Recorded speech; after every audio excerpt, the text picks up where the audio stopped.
You only you only have to rewind the clock a couple of years ago, and you would have seen unionists in Northern Ireland talking about how they were looking forward to Brexit, celebrating it even, with massive street parties and other commemorative events that they would celebrate this magnificent victory for the Union. Instead, just look at what's happened. They have been ditched and completely abandoned. The party, the DUP, that was the party that was propping up Theresa May for so long, got completely shafted in the back.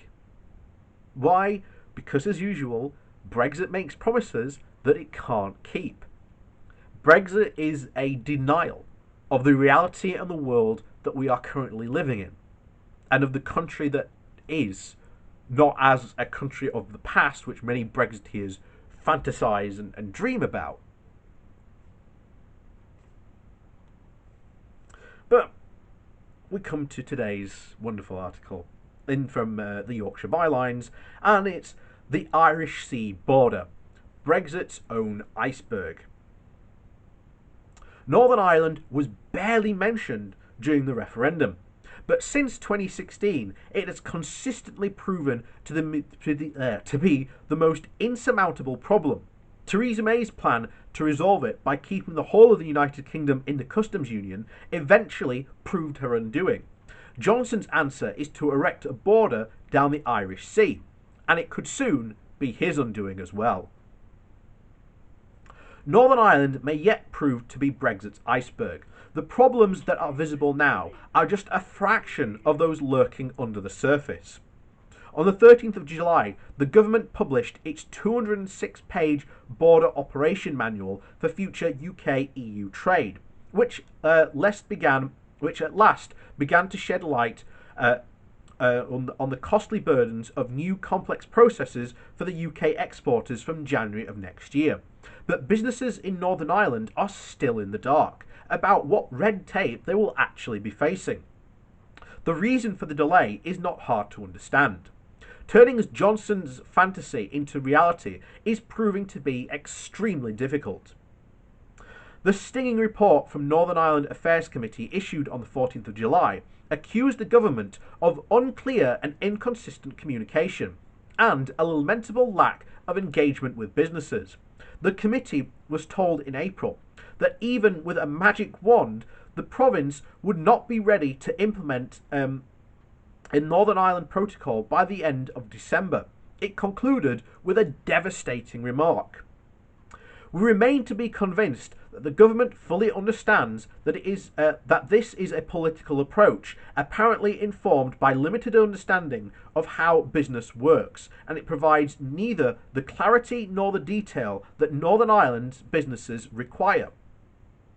The committee chairman, Simon Jorge, Simon Horse, I think they are Simon Jorge, Simon Horse, Conservative MP for North Dorset, says around over 2,500 goods vehicles cross the Irish Sea each day, with more under 800,000 total run-on, roll-off movements taking place in just 2019. Their report, summarised in a web page, asks, is the unfettered access possible in a post-Brexit Northern Ireland? In written evidence submitted in April, the Northern Ireland Business Brexit Group claimed that the Northern Ireland Protocol involved creating a tariff system with rebates, plus the SPS and VAT region rules of origin and the standard checks. They said that it would be a Herculean task to complete this work in 8 months. Now there are just 5 months left, and still the government has not published any detailed plans, which are apparently expected soon. The group said that the biggest retailers will need completely new computer systems and that there are not enough customs officials. Also, applications for UK trusted trader accreditation typically takes a year for approval. Such accreditation would be 3 months late for the start of the protocol system, with a magic wand for the creation of its IT systems. The committee also noted with disappointment that the government did not submit written evidence to their inquiry, despite having been invited to do so, and it not being in the convention for the Select Committee inquiries on government policy. They said the lack of government written evidence is indicative of the level of information provided by the government on this topic, which is a matter of direct concern for businesses.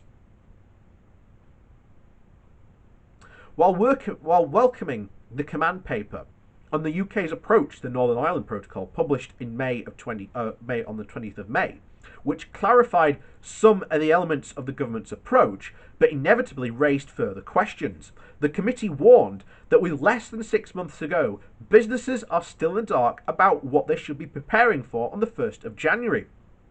The situation is now urgent, and the continued lack of detail risks Northern Ireland not being prepared for any of the new trading agreements, an outcome that would have significant economic consequences.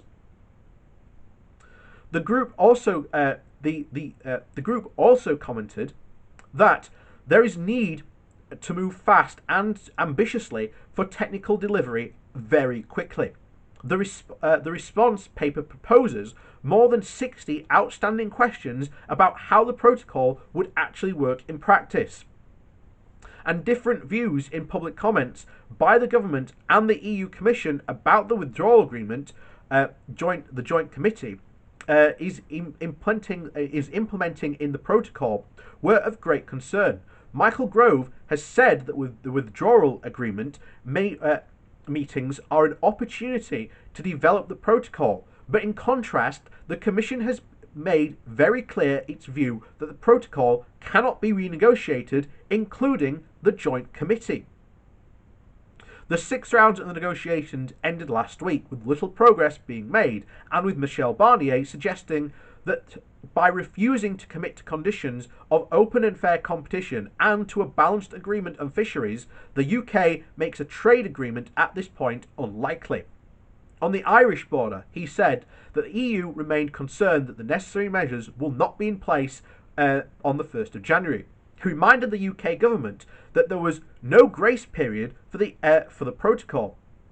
Indeed, the EU have repeatedly made clear that the timely implementation of the Northern Ireland Protocol is a prerequisite for any deal. The government is coming under increasing pressure to square the unsquareable circle. It needs to comply with the EU's customs code or risk a no-deal outcome on trade with the EU when providing unfettered access to the GB internal market, and to do so without turning the province into an economic wasteland, sparking civil unrest or a backbench Tory revolt, with an expensive and unworkable system of checks and border processes for goods exported from Great Britain to Northern Ireland. The folly of an oven-ready deal that Johnson agreed to last October will soon become overwhelmingly clear. So, I've said multiple times, October this year, I think is going to be the crunch point for this government. And, as in keeping in with my timeline of when Johnson could go, the first date for him to be given the boot is Christmas. Because, as it looks like, October, we could have this massive crunch period. The EU could just turn around and just go, look, you're meant, in the withdrawal agreement, to be sorting out this Northern Ireland proposal agreement. What on earth are you doing? This is your problem, not ours. You said you would handle this and take care of it. It's your problem, not ours. So until you sort it out, we're not even going to do a deal with you. That would be within the EU's rights. And then what would happen is there would be a border, as Johnson hopes, to be drawn down the Irish Sea somehow.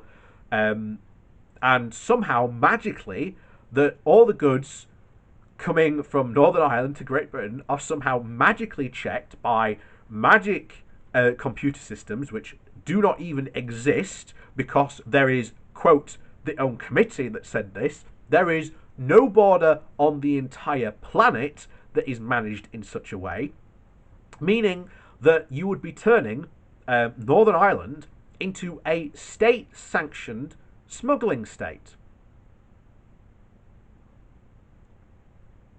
And it is so bizarre because you go back to 2016, where we first read those exact words from Ian Dunt in his book on Brexit, What the Hell Happens Next? And that is the exact state we are now in. Northern Ireland is going to become an absolute economic wasteland.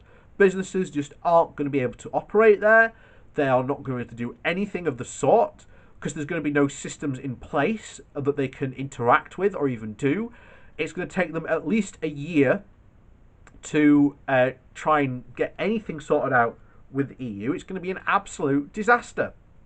And at that point, by October, because you'll be well, like I say, Halloween is going to be another Brexit Halloween. I tell you that now. You've got to look October, November, December. They've got by that point 2 months. 2 months to actually do something, and they've already stated there the government isn't doing a damn thing, and that's incredibly worrying. Because that means no deal, and no deal will essentially completely destroy the United Kingdom completely economically. And by the looks of it, we can kiss goodbye to the American trade deal, which is good.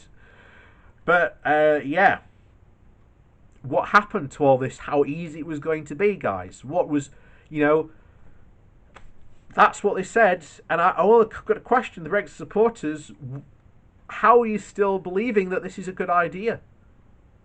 And just look at the massive change that they've had to now go from saying that this would be the easiest thing in the world to now that they are trying to blame all the faults for Brexit on the EU, to a point where you've got other Brexiteers and other Brexit supporters turning around and saying we're Brexiting wrong.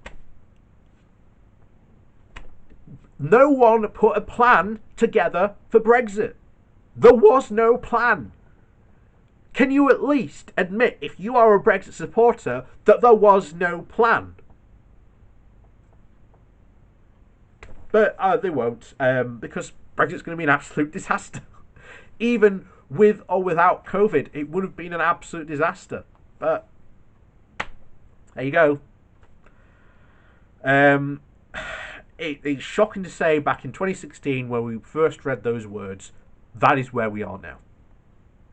And even though we've been, you think back to Theresa May's original Chequer deal, 6 months after they triggered Article 50.